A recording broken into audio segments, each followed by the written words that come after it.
Our honorees will be escorted now from the stage by our Cub Scout color guard.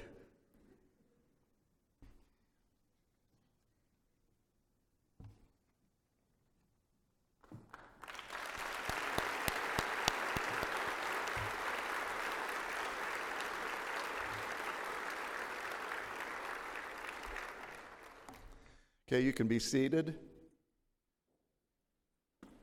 It's been a long-standing tradition at the NACAA conferences to have a presentation of the flags of all of the states and territories, and we're going to proceed with that. Now, you're going to notice on the screen, the monitors, that your flags show up in a lot of different locations, and our committee chair took the time to haul your flags around the state, so you're getting a tour of Utah during this flag presentation. That's how we multitask in Utah. So if you're wondering, what's my flag doing there, that's what it is. So if we're ready, we'll begin. And the states are listed in order of how they were admitted to the Union. We'll begin with the flag of the state of Delaware. Delaware was formed from the Crown Colony of Delaware and was admitted to the Union as the first state on December 7th, 1787.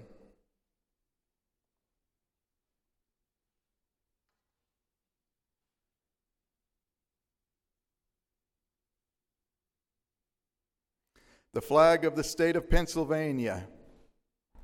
Pennsylvania was admitted to the Union December 12th, 1787, formed from the Crown Colony of Pennsylvania.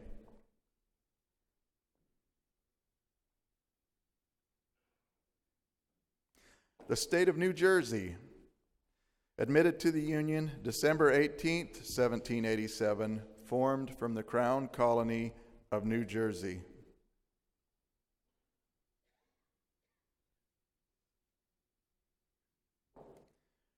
Georgia. The state of Georgia was admitted to the Union on January 2nd, 1788, formed from the Crown Colony of Georgia.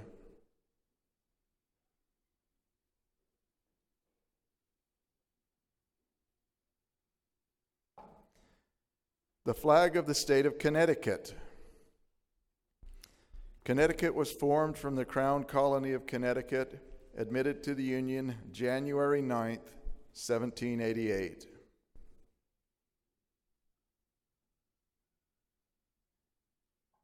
The state of Massachusetts. Massachusetts was admitted to the Union on February 6th, 1788, and was formed from the Crown Colony of Massachusetts Bay. The flag of the state of Maryland. Maryland was formed from the Crown Colony of Maryland and was admitted to the Union on April 28, 1788. The state of South Carolina. South Carolina was admitted to the Union on May 23, 1788, formed from the Crown Colony of South Carolina.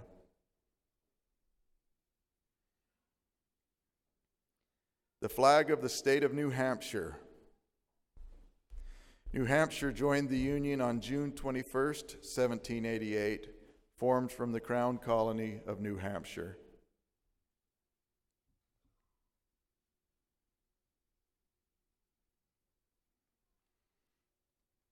The state of Virginia. Virginia was formed from the Crown Colony of Virginia and joined the Union on June 25th, 1788.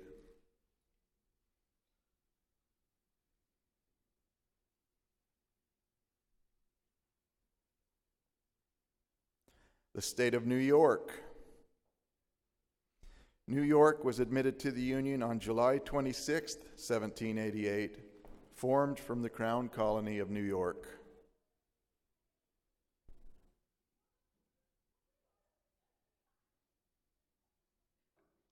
The state of North Carolina.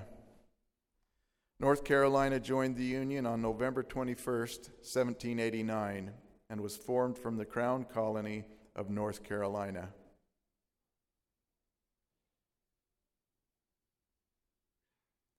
The flag of the state of Rhode Island. Rhode Island was formed from the Crown Colony of Rhode Island and the Providence Plantations and joined the Union on May 29, 1790.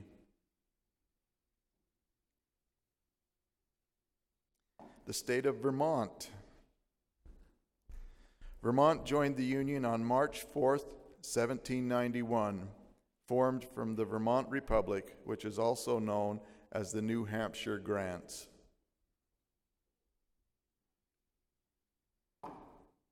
The flag of the state of Kentucky.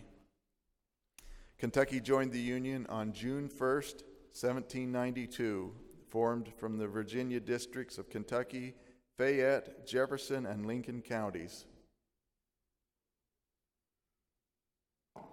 The flag of the state of Tennessee. Tennessee joined the Union June 1st, 1796, formed from the Southwest Territory.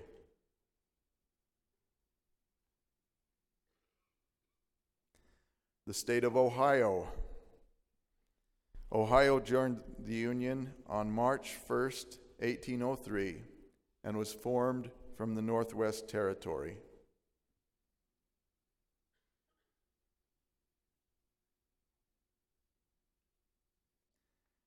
The flag of the state of Louisiana. Louisiana joined the Union on April 30th, 1812, formed from the territory of Orleans.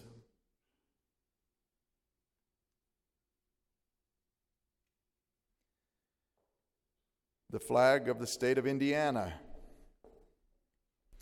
Indiana joined the Union December 11th, 1816, formed from the Indiana Territory.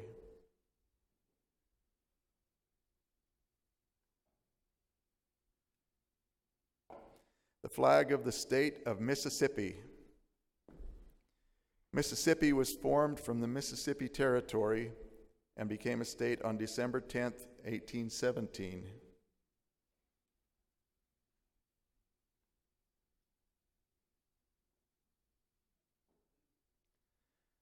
The flag of Illinois. Illinois became a state on December 3rd, 1818, and was formed from the Indiana Territory, or the Illinois Territory.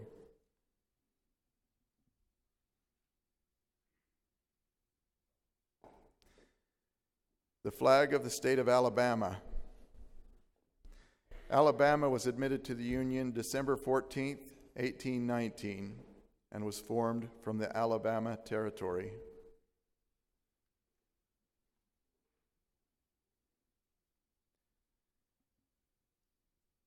The flag of the state of Maine.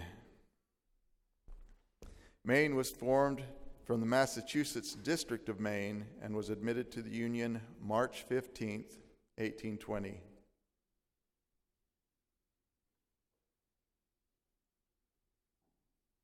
The flag of the state of Missouri. Missouri was formed from the Missouri Territory and was admitted to the Union August 10th, 1821.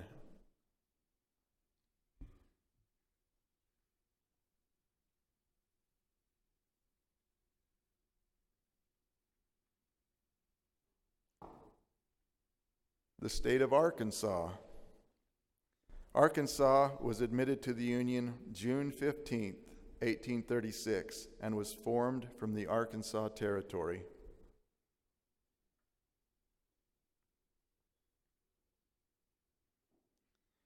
The flag of the state of Michigan.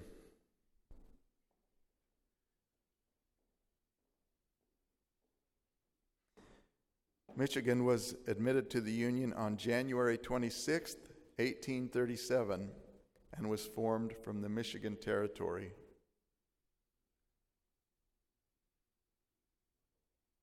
The state of Florida. Florida became a state on March 3rd, 1845, and was formed from the Florida Territory.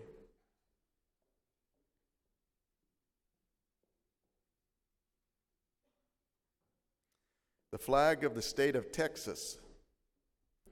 Texas was admitted to the Union December 29, 1845, formed from the Republic of Texas.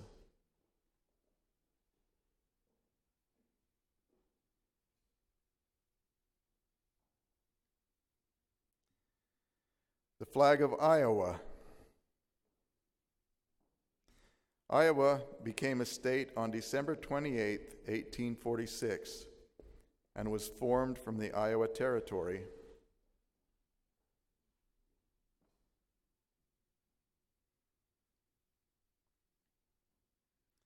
The flag of Wisconsin.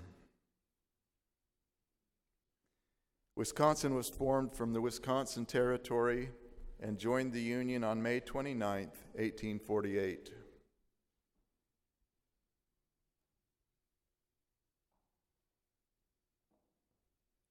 The flag of the state of California.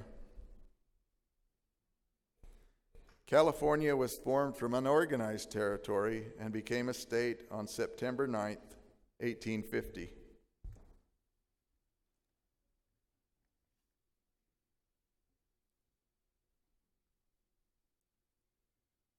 The flag of Minnesota.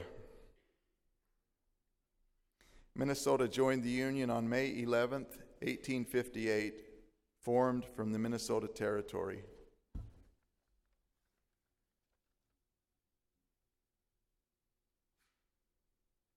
The flag of the state of Oregon. Oregon joined the Union on February 14, 1859, and was formed from the Oregon Territory.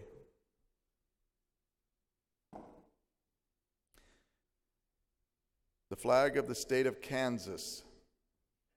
Kansas was formed from the Kansas Territory and joined the Union on January 29, 1861.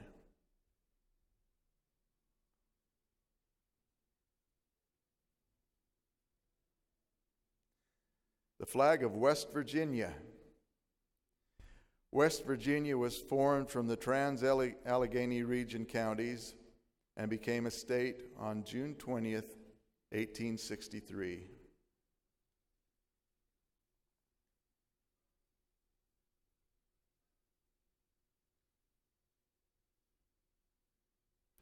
The flag of Nevada. Nevada became a state on October 31st, 1864, formed from the Nevada Territory.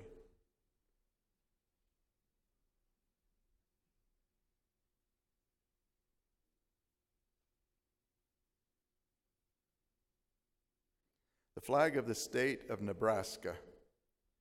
Nebraska became a state on March 1st, 1867, and was formed from the Nebraska Territory.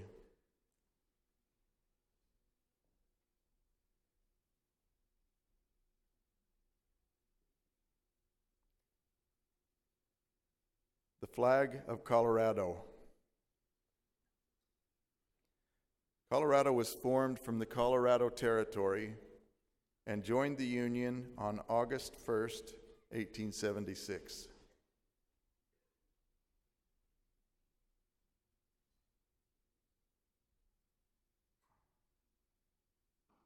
The flag of North Dakota.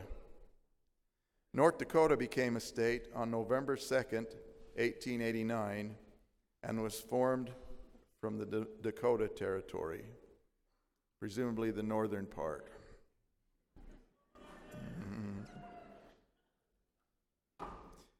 The flag of South Dakota. South Dakota was also formed from the Dakota Territory and also became a state on November 2nd, 1889.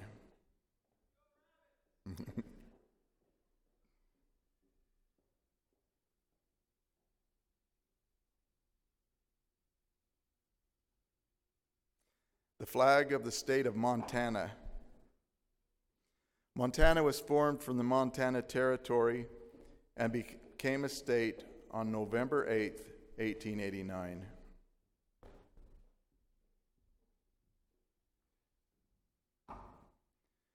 flag of the state of Washington. Washington was formed from the Washington Territory and became a state on November 11th, 1889.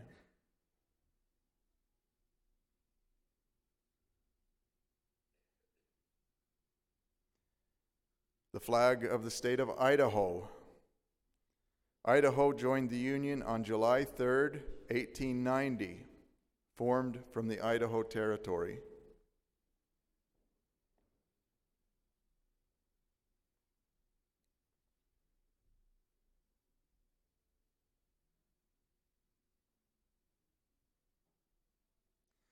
The flag of Wyoming. Wyoming joined the Union July 10th, 1890, was formed from the Wyoming Territory.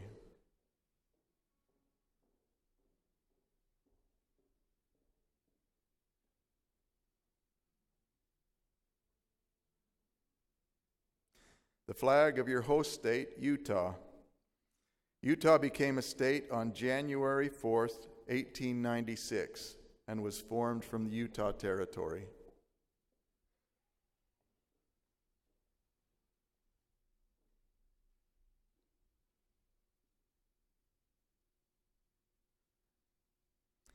The flag of Oklahoma. Oklahoma was formed from the Oklahoma Territory and Indian Territory and became a state November 16th, 1907.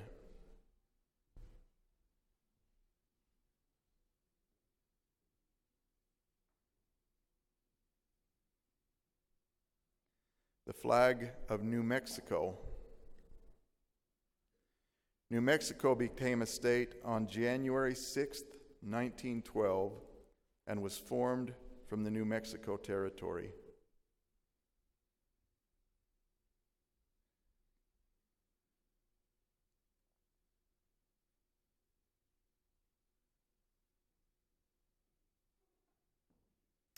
The flag of Arizona. Arizona joined the Union February 14th, 1912, and was formed from the Arizona Territory.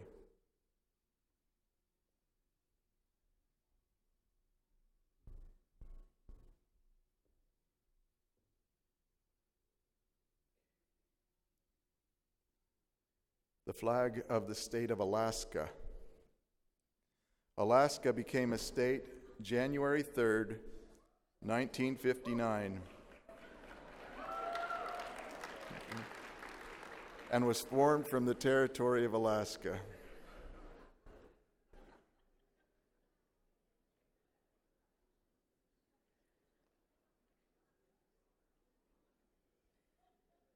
And the flag, do I dare announce the last, not the last couple here, but the flag of the state of Hawaii.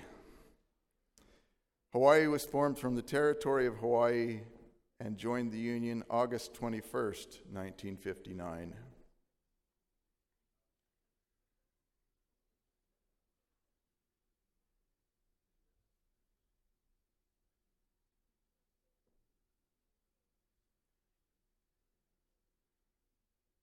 And last but certainly not least, the flag of Puerto Rico.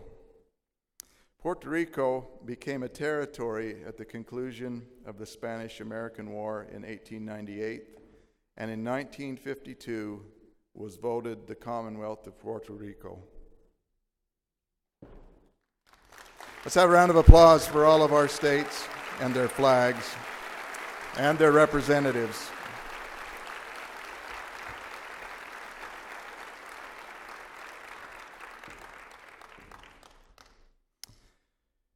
It's now my pleasure to introduce to you one of our co-directors of the conference, who's Chad Reed, who's going to introduce our entertainment for the evening, which you're going to be delighted by.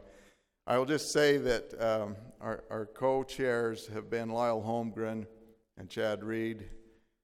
They've done a wonderful job. Let's give them a round of applause.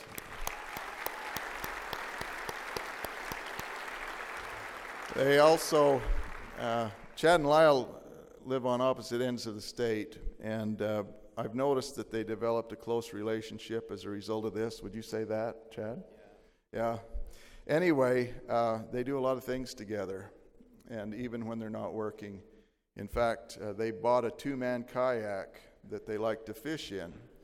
Last November, they were fishing up at Flaming Gorge in northeastern Utah, and it was cold that day, and they decided that they could warm themselves by building a fire on the kayak.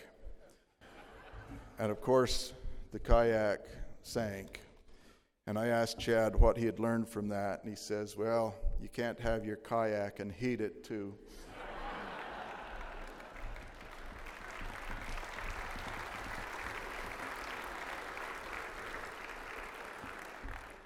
Thanks, Dennis, I think.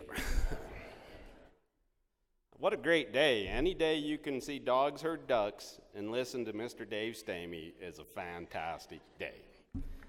So I'd like to welcome all of you to the Heart of the West. We're very proud of our custom and culture out here in the West. We enjoy being known as cowboys and Indians. We enjoy our beautiful sunsets. And we're proud of all the rest of the things that are associated with the West. We are also proud of our music. That music features some of the most beautiful lyrics ever written. And tonight, we got an absolutely outstanding entertainer. He's got a beautiful and soulful voice. He's an accomplished guitarist, and he has produced some of the most descriptive lyrics ever written. But you don't have to take my word for it. Mr. Dave Stamey, Cowboys and Indian magazines have called him the Charlie Russell of Western music. Western Horseman magazine has declared his Vaquero song to be one of the greatest Western songs of all time. In 2010, 2011, and 2013, True West magazine named him the best living Western solo musician. Dave has been voted 6 times Entertainer of the Year, 6 times Male Performer of the Year, and 5 times Songwriter of the Year by the Western Music Association, and has received the Will Rogers Award from the Academy of Western Artists. It's my great honor and privilege, ladies and gentlemen, bring to you Mr. Dave Stamey.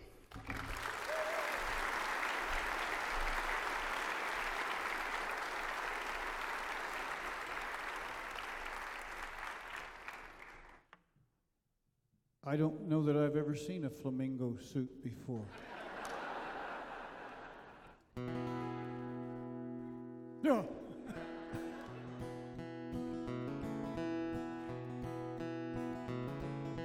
I thought I was making a bold statement with the red tie I have on, but well, it's old man at the feed store, trading gossip, spitting on the floor. It's a domino game on Friday afternoon. Trout jumping in a mountain stream, in cotton fields along the San Joaquin, an old coyote fussing at the moon, and a hawk on the power line, barbed wire fences, pinyon pine, a desert road stretching across the sand. Tractors, coffee shops, and salesmen, used car lots and windmills, and old hippies in a van. It's a place and it's a feeling. Sometimes it's just a state of mind. May not be what you were looking for, but it's here in what you find. And it's all these things. It's the West. Cowboys are opening baseball caps in empty space on McNally maps, and yucca, creosote, and sage. Trailer parks and little dusty towns, and warm winds when the sun goes down, and dry creeks and history on a page. It's a place and it's a feeling. Sometimes it's just a state of mind. May not be what you were looking for, but it's here in what you find. And it's all these things. It's the West. It can be anything you ever dreamed of, and it might be more than you bargained for. It's an image up on the silver screen. It's a ranch kid doing chores. Well, grazing rights, conservation, smokes are cheaper on a reservation. 16 bales of oat hay to the ton, sometimes. Sycamore, prickly pear, and barrel racers with great big hair, and horses switching flies out in the sun. It's a place, and it's a feeling. Sometimes it's just a state of mind. May not be what you were looking for, but it's here in what you find. And it's all these things. It's the West. It may not be what you were looking for, but it's here in what you find. And it's all these things. It's the West.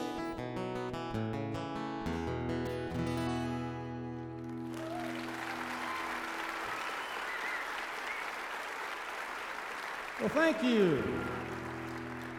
Thank you very, very much, and thanks for being here this evening. Thanks for having me out. It's quite an honor to be included this evening. I started writing this song on Highway 58 in California, near a little town called Tehachapi.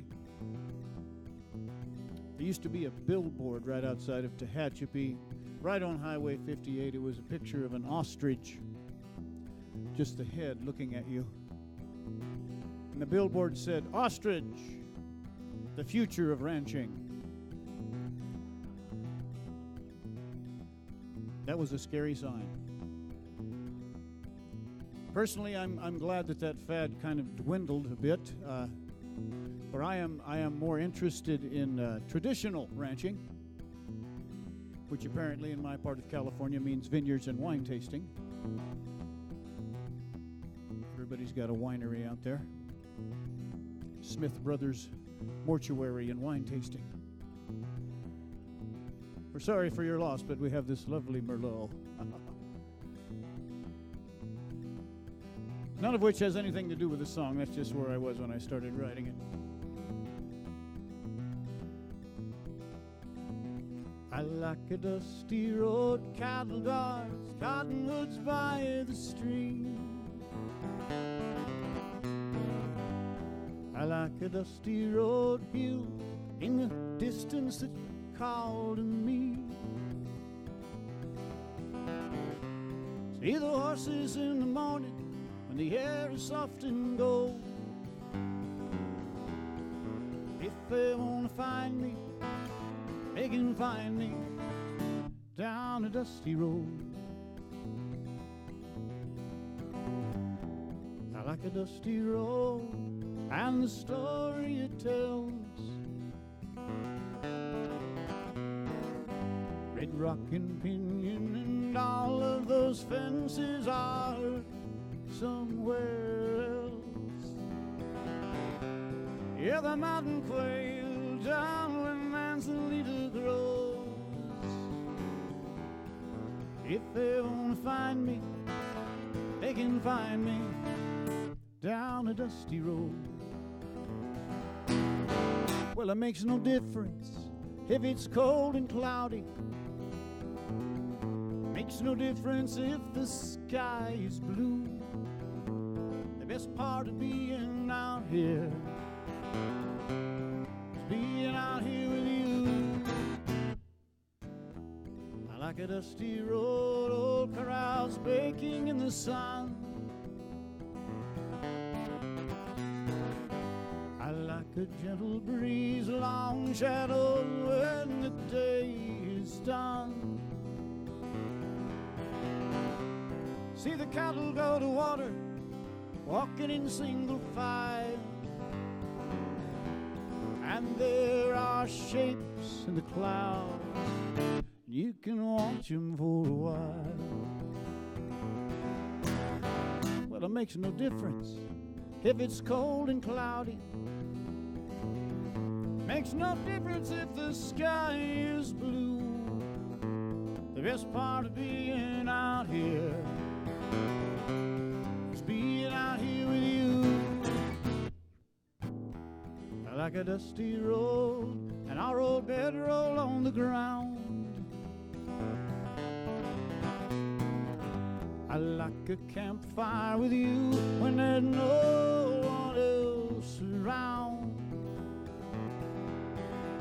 And it'll be the cure anytime we need to lighten up the load. If they want to find us, they can find us down a dusty road. Yeah, if they want to find us, they can find us down a dusty road. Down a dusty road. Down a dusty road. Down a dusty road.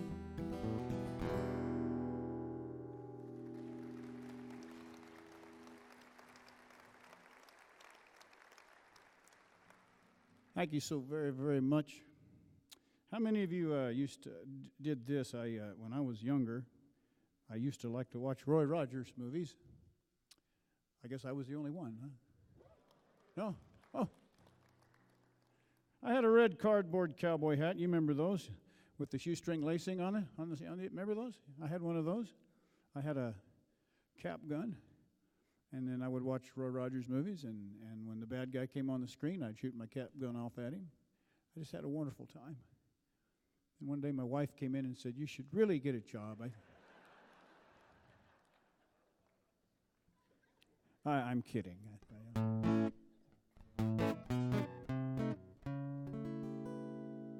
It's that image we have of the cowboy, right, in our head. That's what gets us. It's like, if I could just be a cowboy, then I'd be free. No, you'd be broke. There's a difference. Big difference.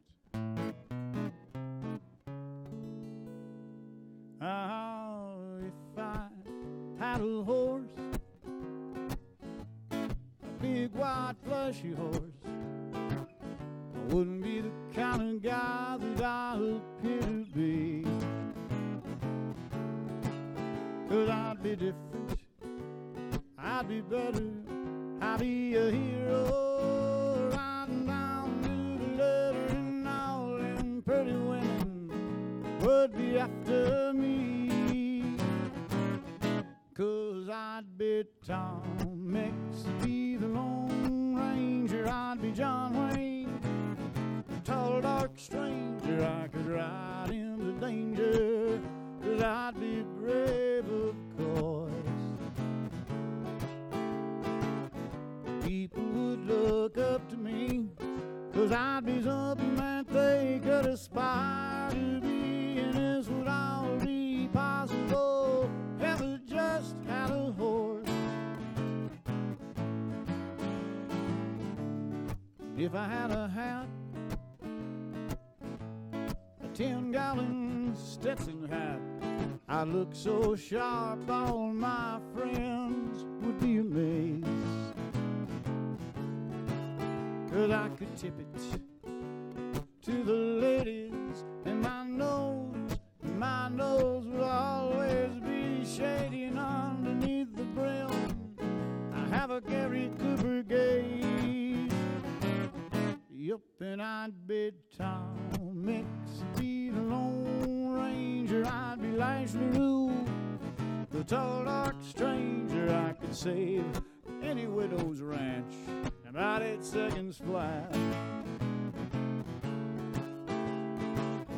People would look up to me, 'cause I'd be something that they could aspire to be. And this would all be possible if I just had a hat.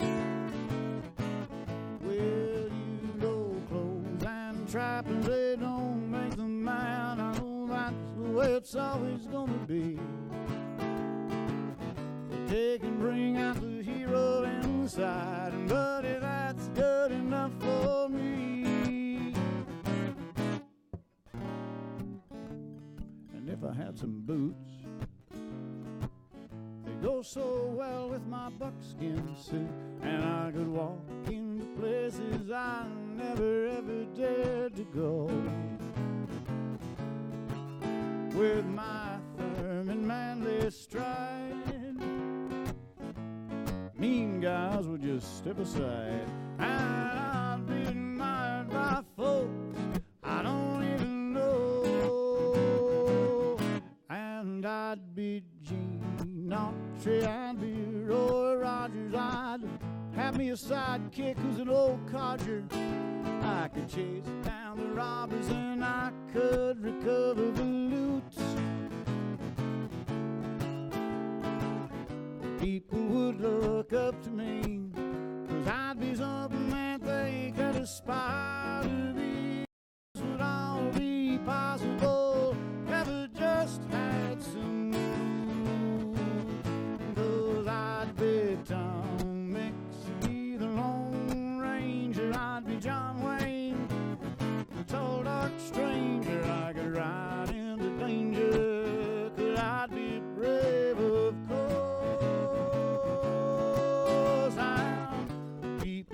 Look up to me, 'cause I'd be something that they could aspire to be. And this would all be possible if I just had a horse. This would all be possible if I just had a horse.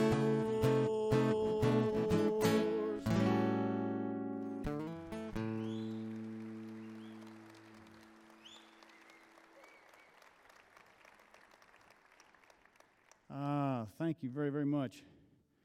I've been doing this for about 25 years, and it's amazing, a grown man making his living this way.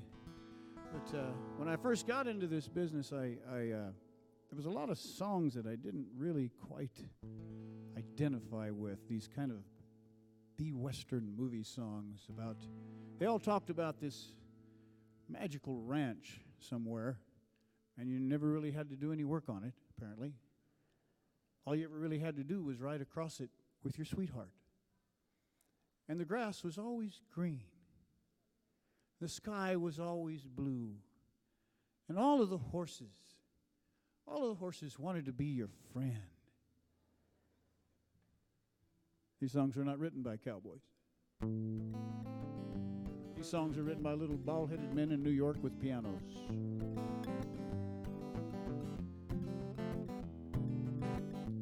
So one of the earliest songs that I wrote was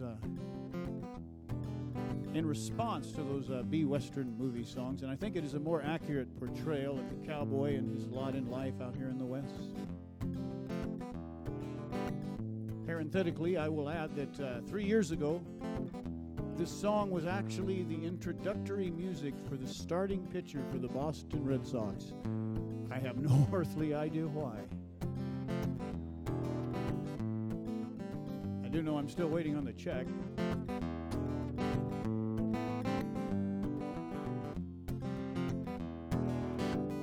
Sleep in a bedroll of canvas, and ocean's feet on your ears. Wind blows the dust just like buckshot, and I ain't never seen it rain much out here. Smell your own sweat in the evening. I wash up at the galvanized tank. Nearest town's 40 miles. The cook here, he don't smile, and all these young horses are rank. But come a tie the oil on the back of my caballo, I will bid tie one on when I can. My spurs, they don't ring much, I never did sing much, but I'm a sure enough buckaroo man.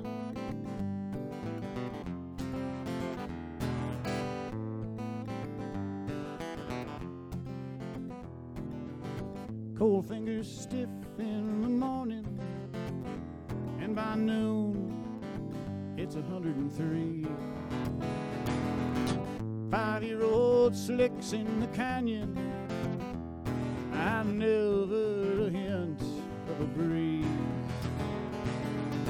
Jug-headed, hollow-back ponies provide all with hours of grief. There's snakes in the shade, there is joy on the grid, and a half a ton of grit between my teeth. But come time on the back of my caballo, I whoop it on when I can. My spurs, they don't ring much, I never did sing much, but I'm a sure enough buckaroo man. I said, come and tie on the back of my caballo, I'll whoop it on when I can. My spurs, they don't ring much, I never did sing much, but I'm a sure enough buckaroo man. Buckaroo man.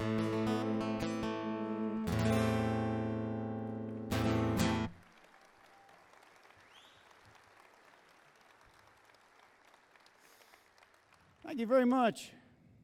July is a very big and very important month in Utah. That is the month that Utah celebrates its days of 47, and which is the coming into the Salt Lake Valley of the saints. And my wife and I have been members for many years of OCTA. It's a great organization. It's the Oregon California Trails Association. And they make it their life's work to preserve what's left of those trails coming over on the big overland immigrant routes. And she was reading trail diaries that were written by the ladies coming across. And OCTA put out a whole series of these books. And it was very fascinating. And she suggested one day as we were driving across the Great American Desert, we were driving home from Tucson, and she said, you know, you really ought to write a song about coming across the Great Plains and all the hardships they had, and you know, kind of slant it from the woman's point of view. I reached over and adjusted the air conditioner and said, I thought, well, that's probably a pretty good idea. So that's what I did.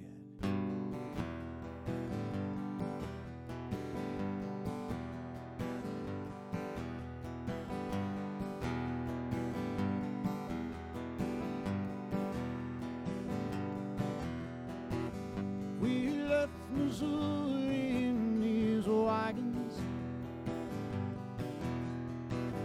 we left our homes and farmlands there behind. We crossed the Platte in these wagons, heading west, a better life to find. I've walked so long beside these wagons, now the only thing I know is real. The constant motion of these wagons and the endless turning of the wheels.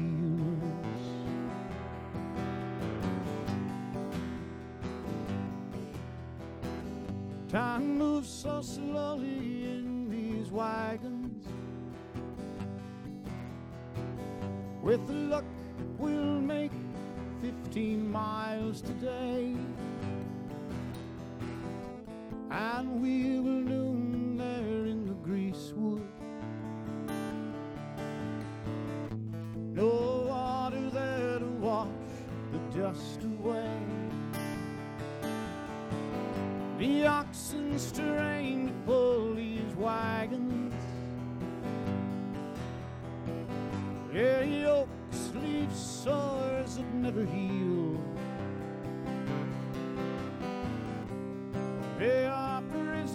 of these wagons and the endless turning of the wheels. The dust, it does arise, and it settles on my clothes, and on the very lashes of my eyes. The Johnson's child died today. They buried her on the trail. Now within these wagons, poor Mrs. Johnson cries. She's walked so long beside these wagons. Now the only thing that she can feel, her buried child grows further distant with each new turning of the wheel. 40 miles of desert lie waiting up ahead, a devil's plain of alkali and sand.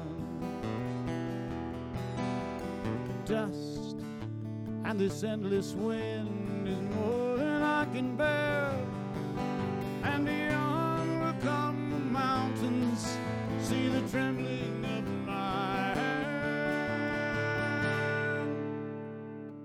Our lives are here now in these wagons.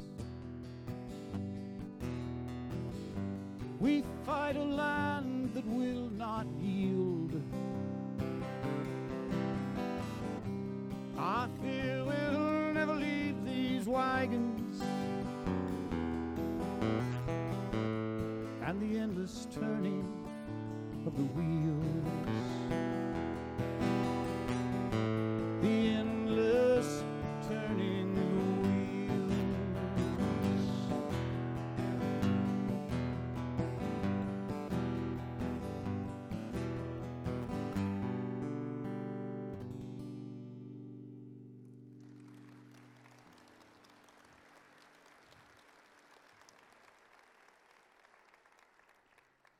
Thank you very much. I'm going to do a new song here. I haven't recorded this. This is brand new. The ink is still wet. But we've got some horses on our place, and 4 horses. We've got 2 functional horses and 2 pasture ornaments. The pasture ornaments are 30 and 31 years old, respectively, and because whatever comes onto the place stays on the place until it dies, that's just kind of the deal. But we like to feed hay cubes on our place. It just works out better for us. It's neater. There's not as much waste. My dad used to tell me it's not the hay they eat that will break you, it's the hay they waste, and I think there's some truth to that. But what that means is that I have to go to Academy Feed in Sanger, California, about every month and a half, and get a pallet load of hay cubes. And I have a truck. 1992 F-250, paid for. And its job is to go to Sanger to Academy Feed and get hay cubes, and that's all I really use it for. And I have a dog whose life is centered around getting in the truck that goes to Academy Feed to get hay cubes. I'll say, "Are you ready? You want to go?" And he's just, and I throw him in there, and off we go. And one day this last fall, we were getting some moisture in California, which was unique. It looked like we were going to get a little rain, so I threw him up in the front seat with me in the cab of the truck, and we went off and got our hay cubes and turned around, started home, and 3/4 of the way home I look over, and that dog is still just delighted. He's just... And I thought to myself, I know at some point in my life I was that excited about something. I can't remember what the hell it was, but I know I was that excited about it. About 20 minutes later, I had this song.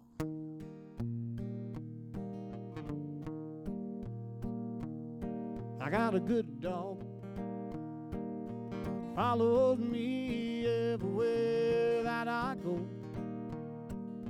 A friendly dog, glad to know everybody that I know. The truck's his favorite place, with the wind in his face, makes his big heart race, 'cause he's a good dog. And he's a happy dog, thumps his tail every time I come in sight. Not a yappy dog, barks a little, he don't hardly ever bite. He don't work no cows, never did learn how, but I take him along anyhow. He's a good dog. He's getting a little gray around the muzzle, but then again, so am I. And when I'm blue and life has got me puzzled, he puts his chin on my knee, looks me in the eye. He's my dog, right there anytime I need him. A mighty fine dog, always ready for me to get up and feed him. He helps me with the chores and lays there on the floor in case I want him for something more, 'cause he's a good dog. Getting a little gray around the muzzle, but then again, you know, so am I. When I'm blue and life has got me puzzled, he puts his chin on my knee and looks me in the eye. Got a good dog, follows me everywhere that I go. A friendly dog, glad to know everybody that I know. The truck's his favorite place, with the wind in his face, makes his big heart race, 'cause he's a good dog. He don't chase no sticks, he don't know many tricks, but he'll give you 100 licks, 'cause he's a good dog.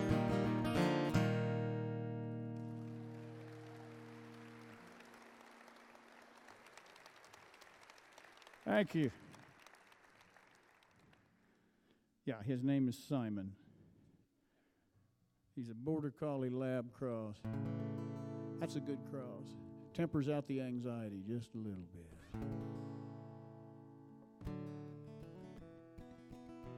In my business, there's a lot of songs about riding for the big outfits, you know. Those big Nevada-type ranches of 500,000 acres, 10,000 mother cows. Places where you can ride for 3 days and not see a fence, and that's a great tradition and needs to be sung about. I understand that.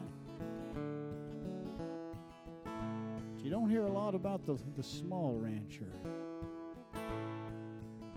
Those guys out there on those little starvation places hanging on by just the skin of their teeth and pure obstinance and orneriness and stubbornness, which is the tradition that I come from.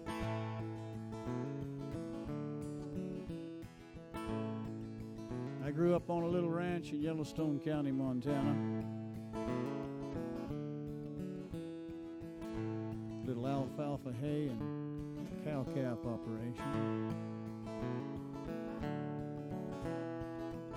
I thought them folks needed a song.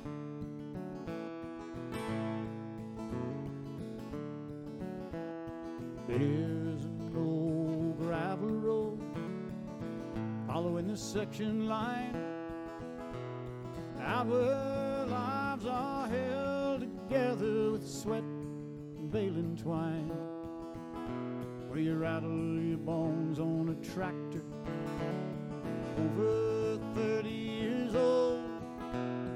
There's a mortgage and kids to be fed, 12-mile road.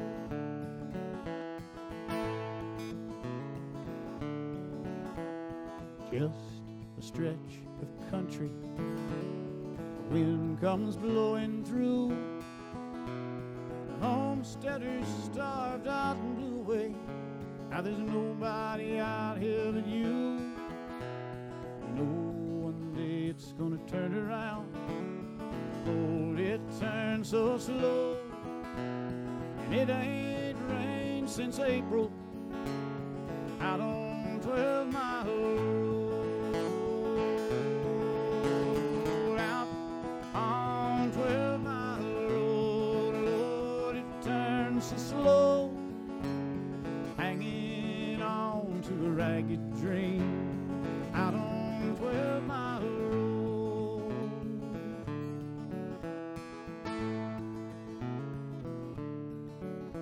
You raise some hay, a few head of cows, swing a hammer in town.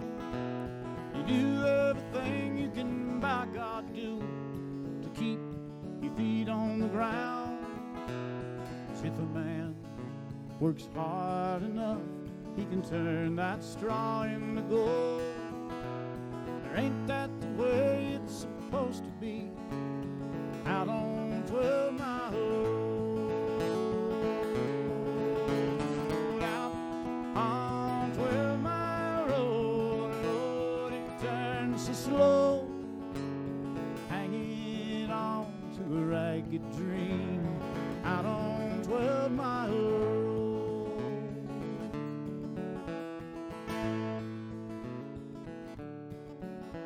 You hope for the day when the air is clean, the fences all are untrue, all of your worries have vanished like smoke, all the hard times are through, and you look down from the top of the hill, your dreams will be there to hold.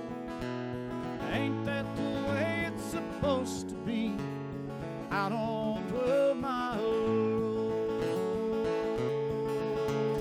Out on 12-mile road, Lord, it turns so slow, hanging on to a ragged dream out on 12-mile road.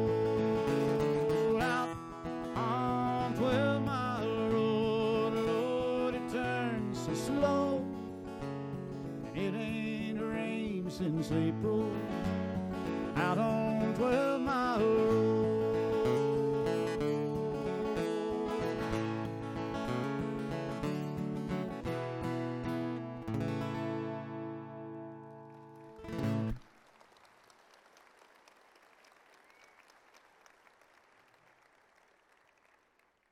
Thanks very much. At one point in our ranching career, my father decided that he was going to increase the herd by going into the bucket calf business. Most of you know what that is. Matter of fact, I feel kind of very special here this evening. I don't have to explain any of this stuff to you guys. For those of you who don't know what the bucket calf business is, it goes like this.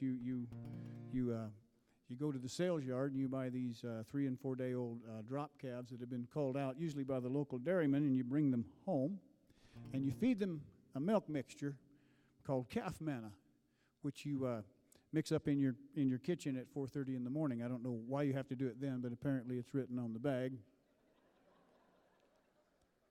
And you feed them this mixture out of a galvanized bucket which has a rubber nipple on it, and you do this for 2 or 3 days, and then they die. Then you go back to the sales yard and you get some more and you bring them home. Eventually, some of them make it, and that's your profit.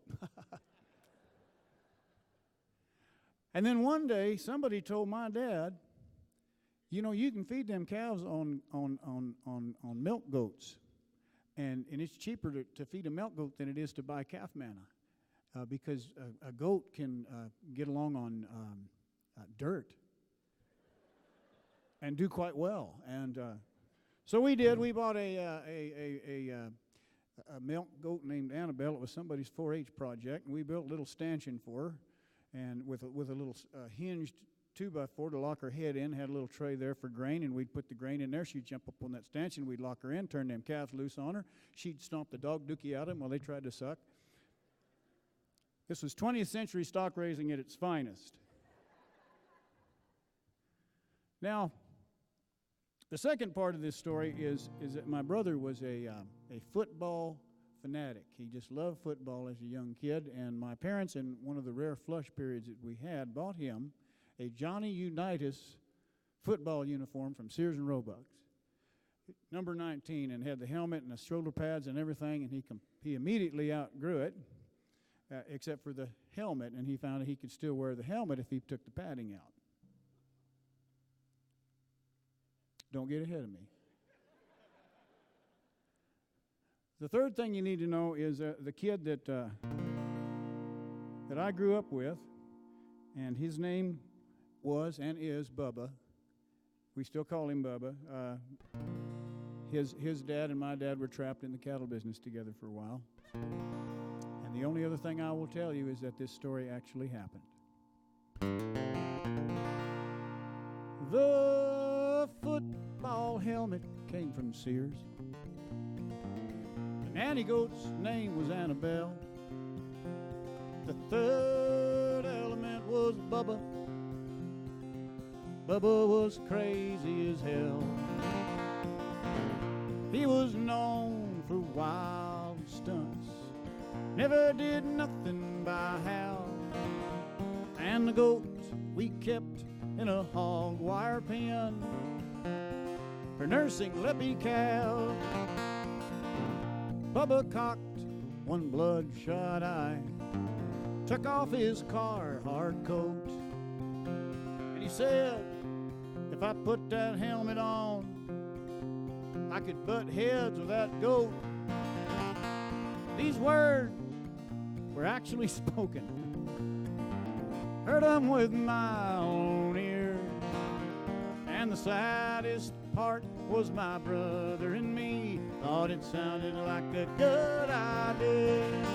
I'm danged if I know, danged if I know why we do the things we do. One thing I know, some things you do though live longer than you want them to. Well, he stuck his head inside that helmet. He let out a rebel yell, and he waggled his fingers like a couple of horns, and he challenged old Annabelle. Now that goat reared up on her hind legs. She let out with a bleat and delivered old Bubba a glancing blow and beat a quick retreat. Bubba let go a laugh with a decidedly scornful note.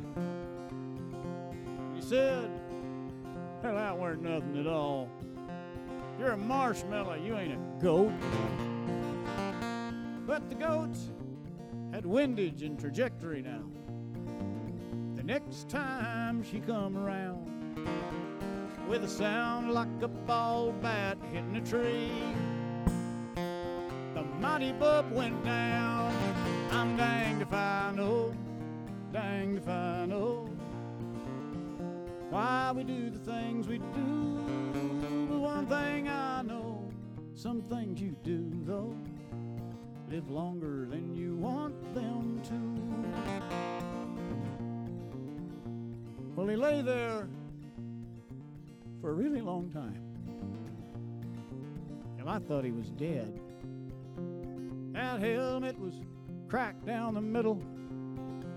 He had big old red marks on his head. But he finally wallered to his hands and knees.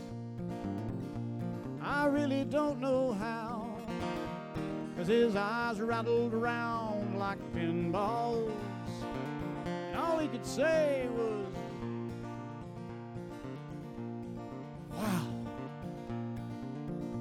Well, that scene has kind of stuck with me in a most disturbing way, because dueling with a goat, I don't see that every day. They say psychological phobias, they can start from things like this. And I don't think Bubba is afraid of goats. He sure ain't messed with one since. I'm danged if I know, danged if I know why we do the things we do. One thing I know, some things you do though, I live longer, so much longer, years and years longer than you want to.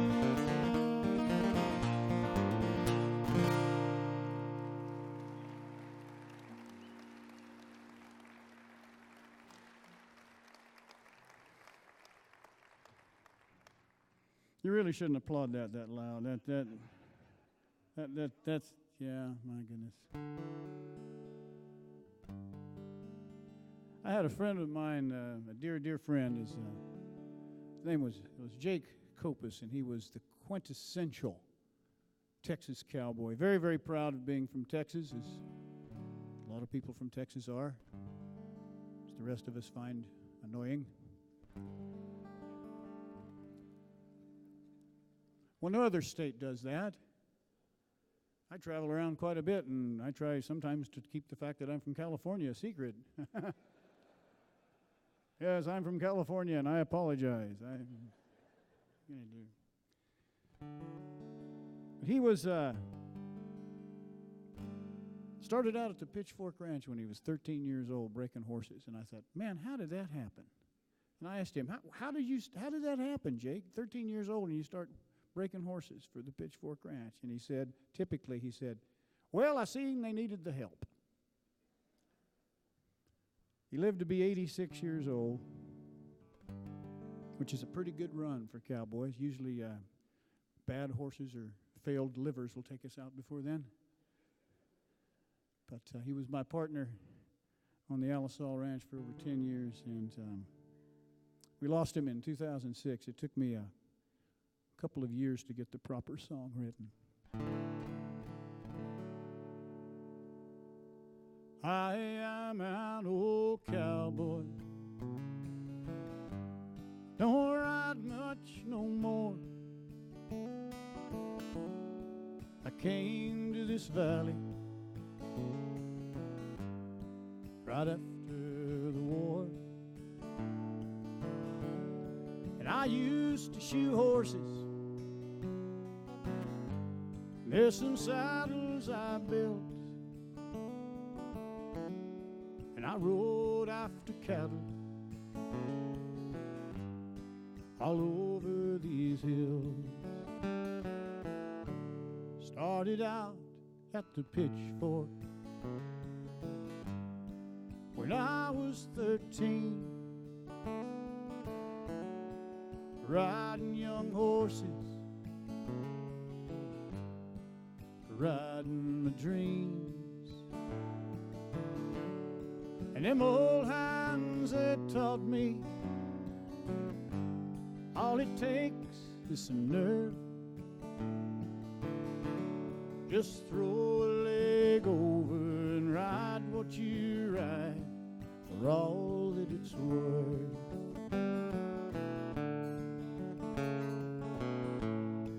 Some folks drink the life and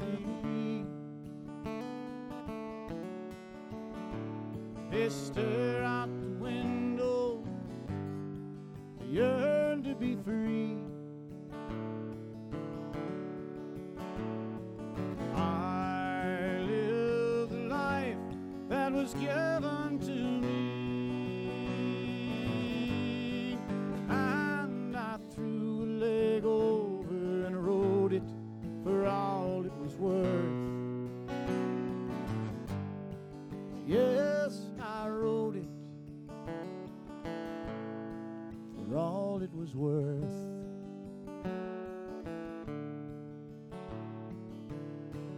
I was blue-eyed and windburned.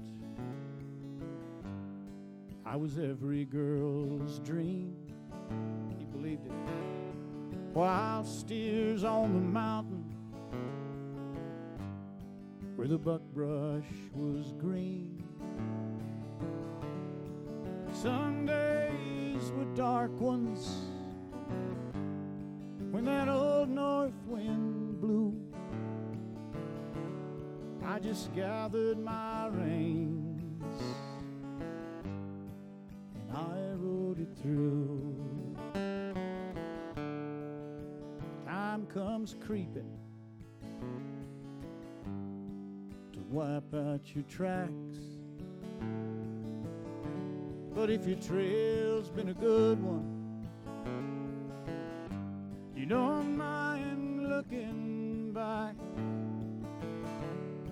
The dreams are like horses, they run wild on the earth. Catch one and ride it for all that it's worth. Some folks regret the lives they lead. They stare out the window, how they yearn to be free. I live the life that was given to me, and I threw the leg over and I rode it for all it was worth. Yes, I wrote it for all it was worth.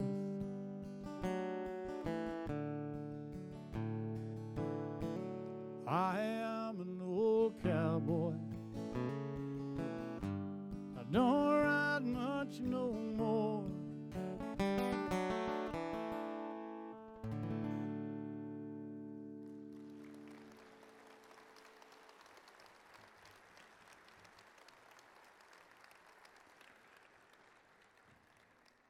Thank you very much. I'm going to do this one now because I just have to get it out of the way.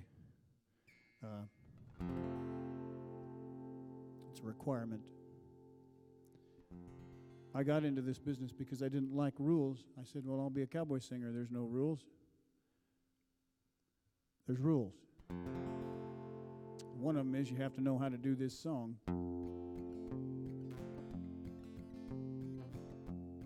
I really don't understand it because there's no cowboys in this song. There's no horses in it. There's no cows in it. There's not even a dog in this song. But it is a requirement, and apparently I have to do it. I really hate this song.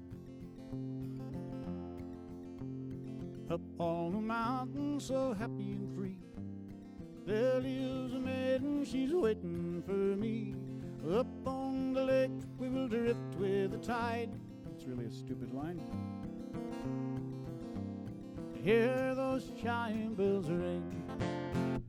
Chime bells are ringing. Mockingbird singing. Sleep, my little lovebird. All on a summer's eve.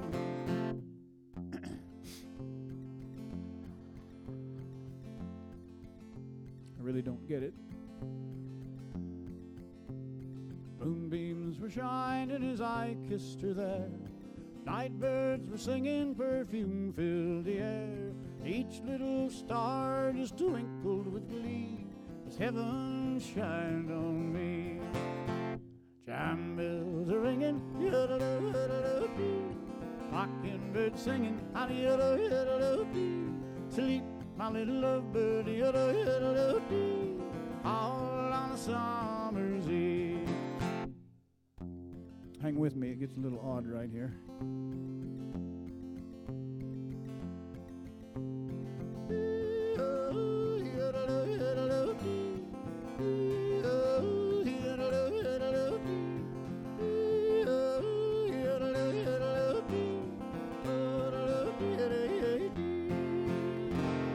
I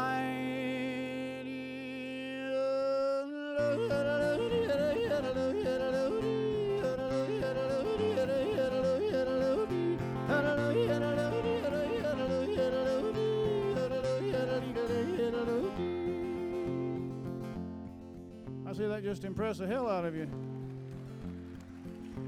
Oh, that's all right. I get it.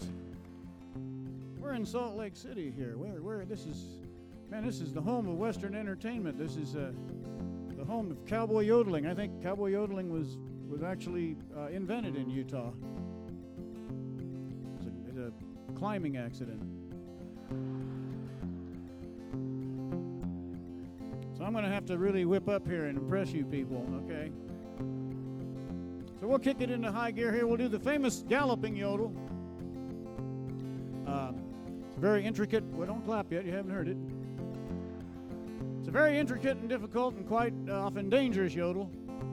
Last attempted by that famous local daredevil from Mapleton, Evil Cordoza. Evil Cordoza. He attempted to do this yodel at the same time jump over 10 Holstein cows with a John Deere tractor. Here we go with the Evil Cordoza Memorial Yodel.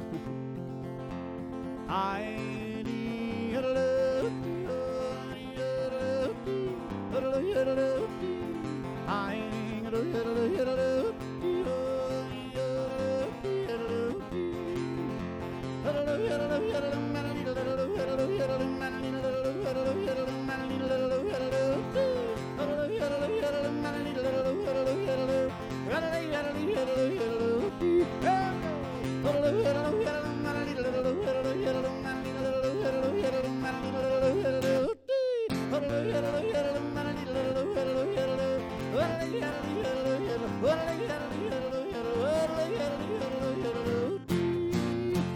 we did it.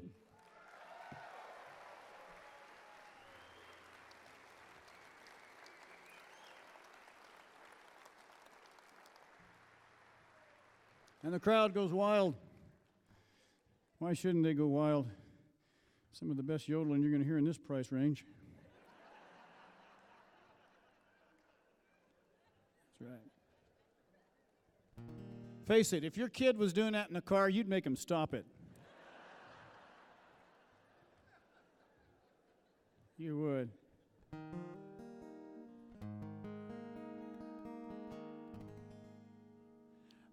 As I mentioned before, I was born in Yellowstone County, Montana, and we, yay, whole population showed up, yeah. We moved around quite a bit when I was a kid, like when bills came due and stuff. And then when I was about 8 or 9 years old, my father decided he was going to go back to Montana, go into the livestock business. And I've given that a lot of thought and pondering as to why someone would do that. And I just came to the conclusion that there comes a time in every man's life when he just needs something. He needs something to make him feel small and frustrated. So off we went. A little town called Shepherd, Montana. Population 100 at the time. I think that included all the dogs and cats, milk cows. But I feel very, very fortunate to have spent some pretty important formative years in a little town like that, a little agricultural community like that, places where, well, the Methodist Church and the Red Rooster Bar were right next door to each other. Both were sort of community centers, you know, so.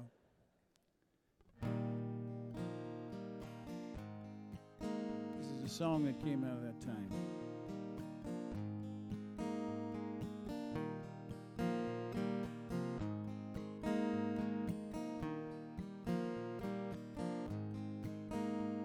When I was a kid, the snow would drift high on the barn. Before daylight broke, I'd be out with a bucket on my arm. And the cattle would watch through the dark and the cold, with steam in their breath and ice in their coats. The snow beneath my boots would glitter and squeak over bones of a buffalo buried so deep. Montana. My father gave me Montana. No matter where I go, it carries me. When I look inside, I see Montana.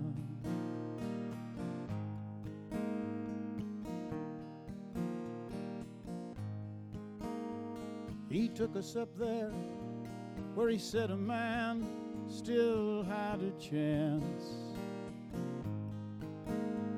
To the alkali flats in the mud of a hard scrabble ranch. My mother's mouth got thin and hard, and the sage grew up round the edge of the yard. I learned how to cuss, how to spit like a man. I learned the way dreams can slip through your hands. Montana.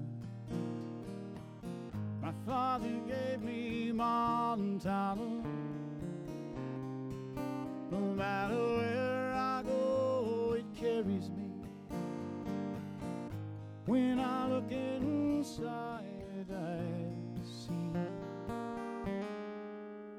Montana.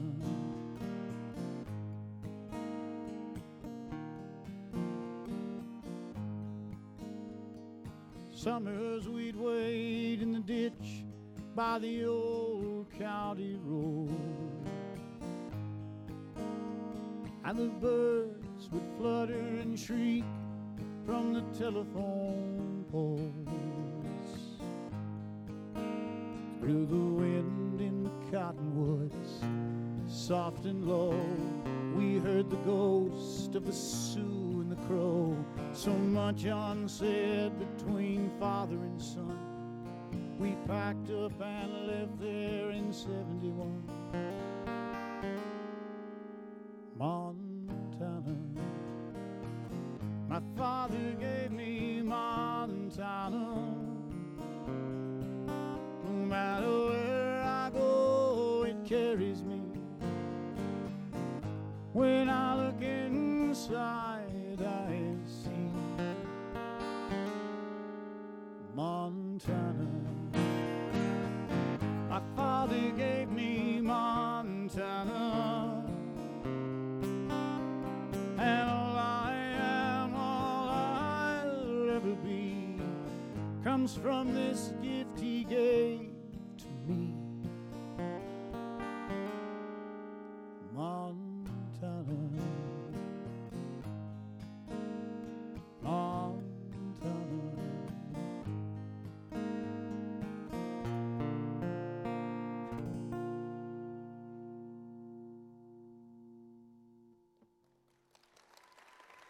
Thank you.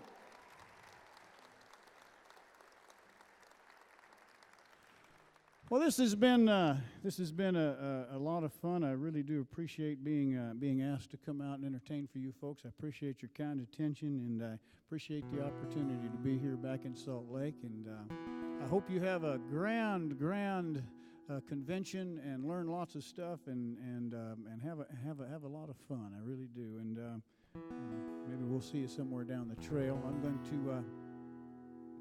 going to end with this one. This is a song I wrote especially for the girls, because it occurred to me that some of you girls actually like horses a lot.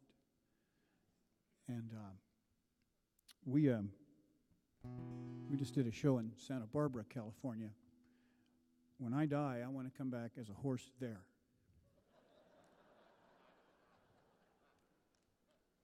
Because if you're a horse in Santa Barbara, all you really have to do is you stand around a really, really nice barn, an air-conditioned barn.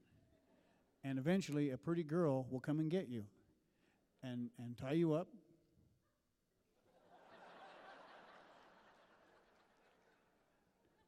And groom you and feed you carrots and then sit on you. I don't know about you, but I got a hard time finding a downside to any of that.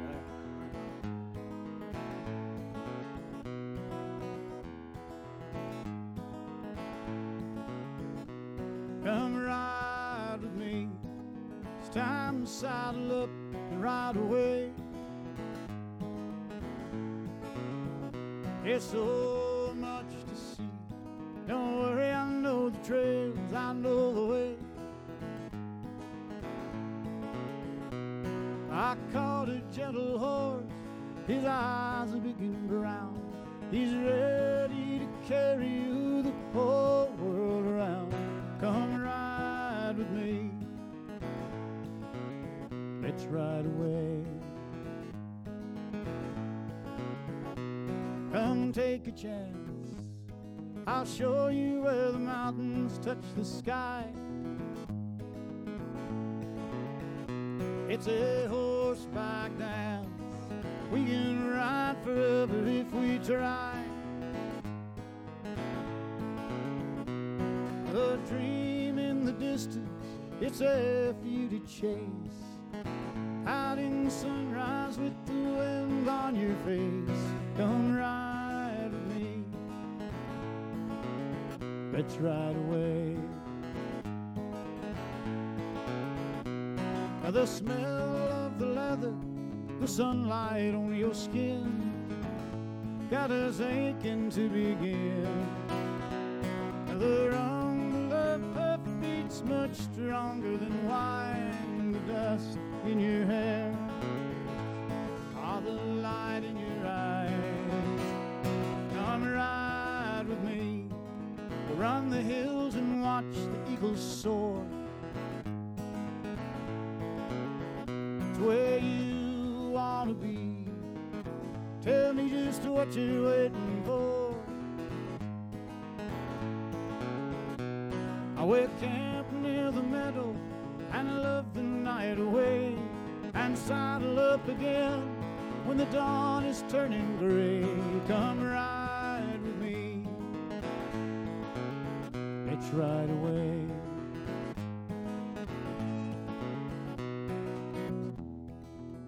I was having a telephone conversation with my dad a while back. He was 81 and he no longer had a filter. And right there in the middle of the conversation on the phone, he goes, "Boy, I got a question for you." And I said, "Well, what's that, Dad?" He said, "That Come Ride With Me song that you wrote." I said, "Yeah." "Why did you want to put Madonna in that song?" I said, I didn't, Dad. I'm a cowboy singer. I've never written a song with Madonna in it in my life." I said, "Yeah, you did. It's that last verse. You talk about how you're going to camp near a meadow and love the night away, and then you're going to saddle up again when Madonna's turning gray. What the hell is that supposed to mean?"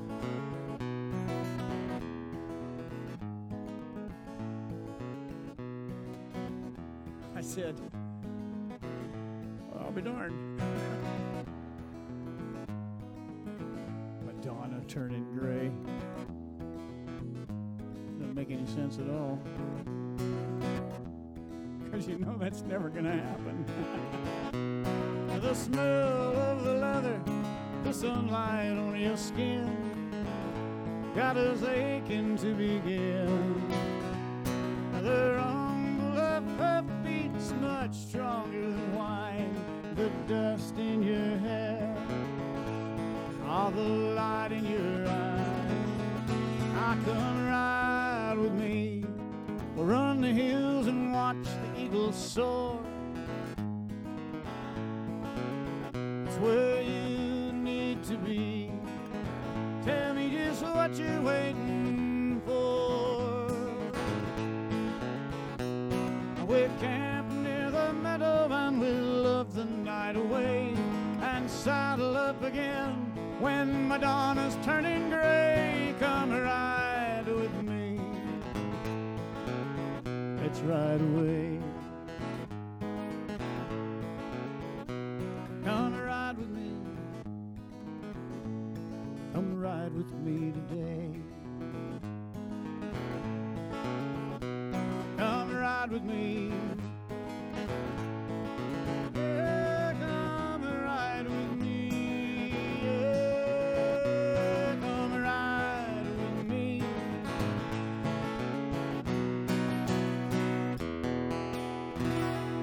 so very, very much. I appreciate it. Thank you.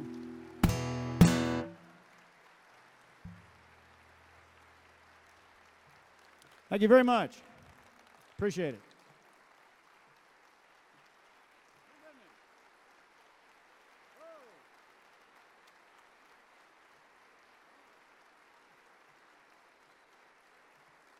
Wow, you're very kind. Oh, thank you. Thank you so much. Well, I don't know any more songs.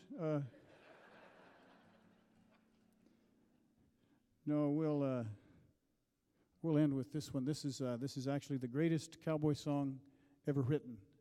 Man, I didn't write it, damn it. This was written by one of my songwriting heroes, a guy named Stan Jones, who wrote this song while he was working as a forest ranger in Death Valley. Think about that for a minute. Had a lot of time on his hands. Wandering around looking for trees. You guys have a part in this. I want you to do this. Go like this. Go I, A, and O. Oh, this is going to be cool. I won't even have to tell you when to do it. You will automatically know. It's going to be so cool. It's going to be just like being in the Village People.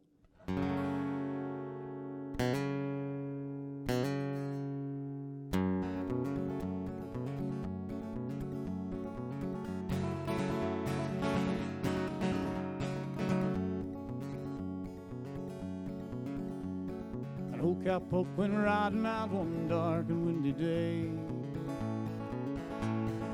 On the ridge he rested as he went along his way. All at once a mighty herd of red-eyed cows he saw plowing through the ragged sky and up the cloudy draw. Their brands are still on fire, their hooves are made of steel. Their horns are black and shiny and their hot breath he could feel. A bolt of fear went through him as they thundered through the sky. He saw the riders coming hard, and he heard the mournful cry. Here we go.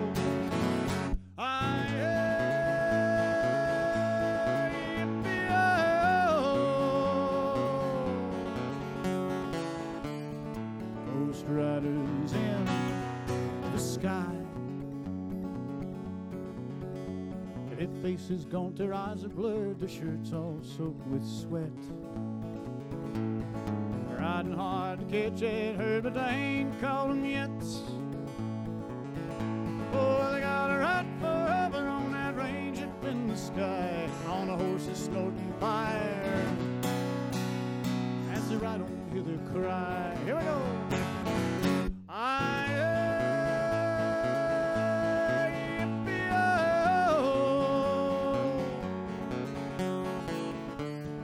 Ghost riders in the sky.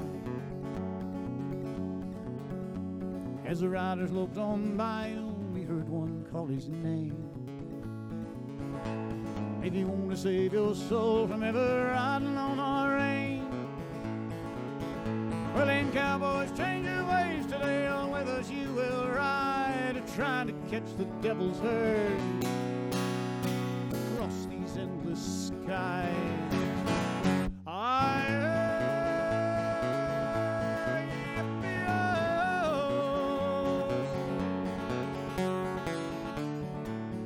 Riders in the sky.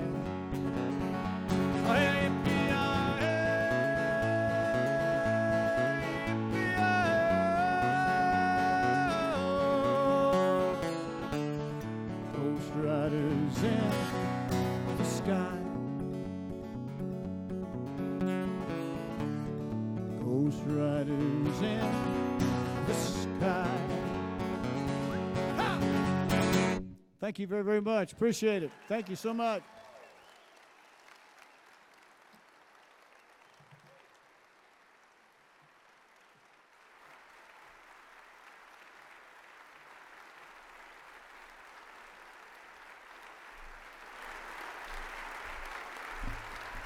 One more round for Dave Stamey.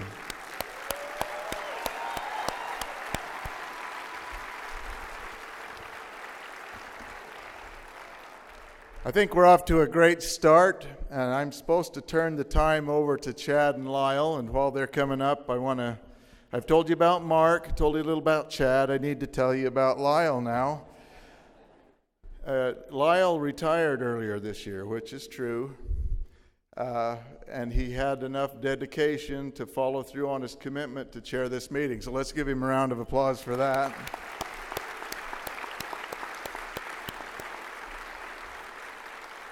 Lyle's family owns some property up here in Box Elder County, and they raise vegetables and flowers, and he has a little flower shop. They sell corsages and bouquets, and they sell funeral arrangements. Anyway, his idea was to retire and supplement his income and his retirement with that business. And about the time he retired, a monastery there decided that they were going to get into the flower business as well. And they had these friars that were opening this flower shop, and since they had free labor there at the monastery, Lyle found he couldn't compete. So he went and talked to him, tried to reason with him, tried to buy him out. Didn't work. Went to the city council, complained about conflicts of interest and other things. Didn't work, and he didn't know what he was going to do. And finally, his brother-in-law, Hugh, said, well, I'll take care of this. And Hugh is a big guy. He's kind of a bully. Anyway, he went into the flower shop at the monastery, tore the place up, roughed up the friars, and they left town. And I asked Lyle how he felt about that, and he says, well, only Hugh can prevent florist friars. Right? Yeah.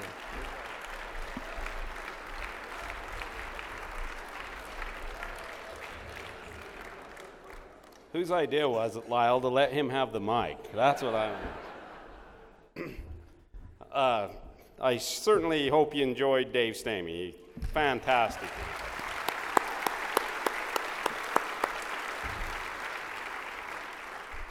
The really good news is his lovely wife and him are over there in the corner, and they got a whole table full of CDs, and I'll guarantee you, you won't regret buying any of his CDs. I listen to them continually. The only other thing I'd like to mention is if you missed the Dogs and the Ducks, we're going to do them tomorrow at the break at 10 o'clock. And so if you didn't get to see that, that's a once-in-a-lifetime opportunity. Tuesday, we're going to step up the game, and we're going to do Dogs and Goats. So please come visit us at the trade show floor. Well, we are, like I mentioned before, we're a small start, we're a small state, but we have a big heart. And I'd just like to take just a moment and have all of those who have had any part in putting this together, all of the other agents, extension professionals, volunteers that are here tonight, would you please stand?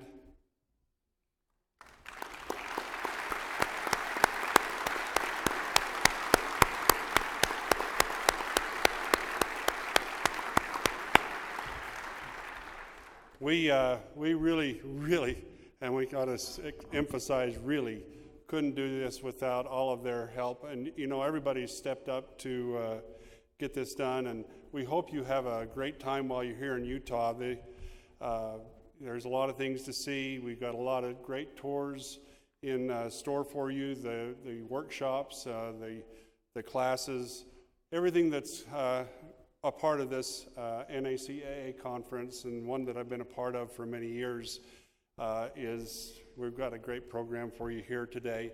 There's just a couple of, I wanted to say one thing, and Chad, we got this idea. I got this idea in 2006 in Cincinnati. I thought, gosh, why don't we try to do this in Utah? But that hasn't been here since 1954, so it's been a while. It's been a long dry spell. And I called Chad up and I said, Chad, what do you think about this? And he was not very encouraging at the time, but he come around. Anyway, we just have a few things that we need to kind of check, housekeeping things that we need to mention to you. The pictures, state pictures, they're going to be, if you just go back out into the hallway by the event, or where the registration desk is, and just follow that around by the grand staircase. We'll be having state pictures over there. You just look in your book here and get your time from that. We have an ice cream social over here in the trade center, on the trade show floor, immediately following this. So please go over, have some great Aggie ice cream. Hospitality. There's many people that are going to have hospitality events. They're going to be held over in the Holiday Inn Express. So you just go over to the Holiday Inn Express, and there'll be an area where you can kind of get that you can find the hospitality areas that you want to see. We have something kind of new this year, a couple of things kind of new. We're going to, right out here by the registration desk, there's a desk there. If you have questions, we have a Ask a Local desk right there. You can ask your questions and that kind of thing. There are sort of if you've got a dinner ticket, or if you're in need of a dinner ticket, if you're not going to make it to a dinner and you want to leave your ticket there for somebody else to pick up, you can do that. That'll be a great thing. Finally, there's an app. We have an app for that. So you can download an app go to the event base on your Apple device or your Android device. You can go to the Apple Store, you can go to the Google Play, download the app, and you can get, all of the events and everything. Of course, if you don't want to do that, there's this book. So we hope you have a great time while you're here. We're thrilled to pieces that you're with us today and through the week. Enjoy yourselves, and thank you for coming.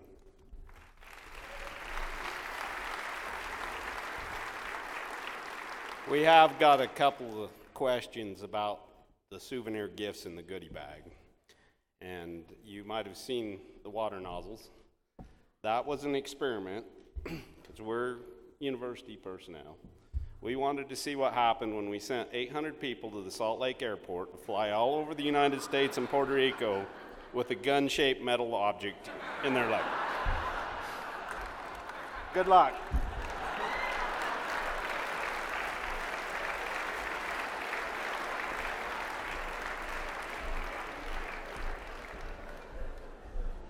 All right, well, that concludes our program tonight. Let's give everyone that took part tonight a big round of applause.